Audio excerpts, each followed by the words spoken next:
جہنم کی وہ وادی جس سے خود جہنم بھی ہر روز سینکڑوں بار پناہ مانگتی ہے۔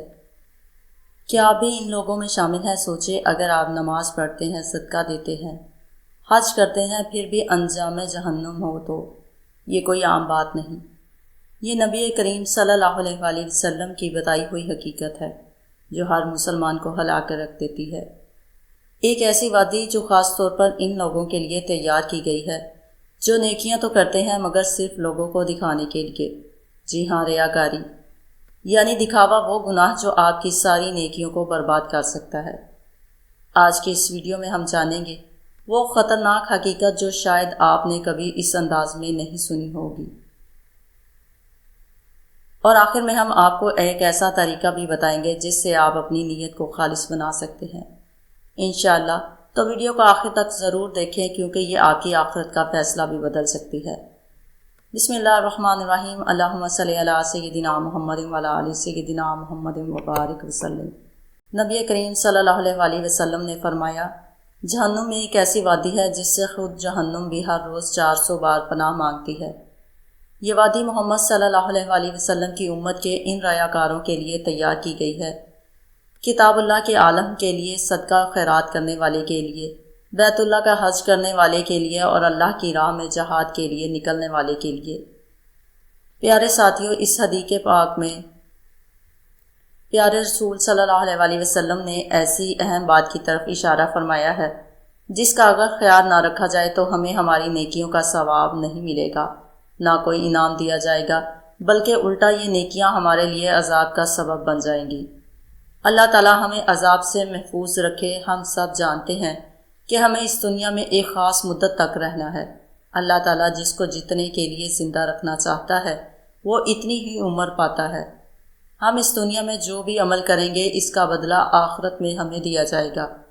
اگر ہم نیک عمل کریں گے تو انعام میں جنت ملے گی، اور خدا نخواستہ اگر ہم نے برے عمل کیے ہوں گے تو ان کی سزا دی جائے گی۔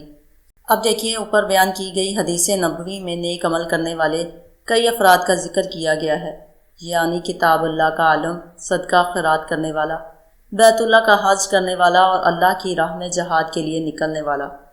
یہ سارے ایسے نیک اعمال ہیں جن کی بہت فضیلت اور اہمیت ہے۔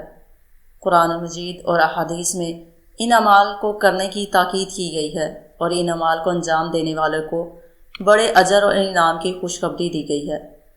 لیکن اوپر بیان کی گئی حدیث میں نیک عمل کرنے والے جن افراد کا ذکر ہے ان کو جہنم میں ڈالے جانے کا اعلان کیا گیا ہے، اور جہنم کے بھی اس حصے میں جس سے خود جہنم بھی دن میں 400 بار پناہ مانگتی ہے۔ اب سوال یہ ہے کہ ریاکاری کیا ہے؟ ریا کہتے ہیں دکھاوے اور نمائش کو۔ اگر کوئی نیک عمل دوسروں کو دکھانے اور ان کی طرف سے تعریف سننے کے لیے کیا جائے تو یہ ریاکاری ہے، اور اللہ کو یہ بات سخت ناپسند ہے کہ کوئی نیک عمل اللہ کو خوش کرنے کی نیت کے ساتھ نہ کیا جائے بلکہ اس کا مقصد کچھ اور ہو، مثلا مال یا دولت حاصل کرنا، دوسروں سے تعریف کے بول سننا، دوسروں کی نظر میں بڑا اور متقی بننا وغیرہ۔ اس طرح ہمیں معلوم ہوا کہ اللہ تعالیٰ اسی نیک عمل کو قبول کرتا ہے جو اللہ کو خوش کرنے کی نیت سے کیا جائے اور اس میں کوئی اور غرض شامل نہ کی جائے۔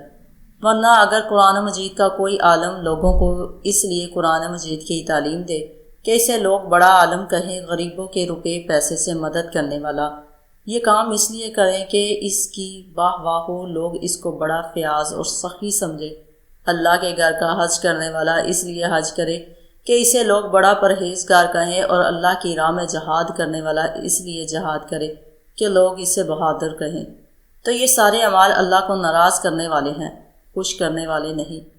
یہاں تک کہ احادیث میں یہ بھی کہا گیا ہے کہ دکھاوے کے لیے نیک عمل کرنا شرک کے برابر ہے، یعنی ایسا فرد اللہ کی ذات میں کسی کو شریک کر رہا ہے۔ اللہ کی ذات واحد ہے، اس کا کوئی شریک نہیں۔ شریک کرنا ایسا سخت گناہ ہے جسے اللہ معاف نہ کرے۔ اللہ تعالیٰ ہمیں ہر نیک عمل صرف اور صرف اللہ کو خوش کرنے کی خاطر کرنے کی توفیق عطا فرمائے، آمین۔ ہماری نیتوں کو کھوٹ سے محفوظ رکھے اور ہمیں ان لوگوں میں شامل نہ فرمائے جنہیں جہنم کی آگ میں ڈالا جائے گا، آمین۔ جی ناظرین، یہ تھی آج کی ویڈیو، امید ہے آپ کو پسند آئی ہوگی۔ اگر ویڈیو اچھی لگے تو اسے ضرور لائک کریں اور زیادہ سے زیادہ شیئر کریں۔ اور اگر چینل کو ابھی تک آپ نے سبسکرائب نہیں کیا تو فوراً سے سبسکرائب کریں اور ساتھ میں بیل آئیکن کو بھی پریس کریں تاکہ میری ہر ایک نئی ویڈیو کا نوٹیفیکیشن آپ کو سب سے پہلے ملے۔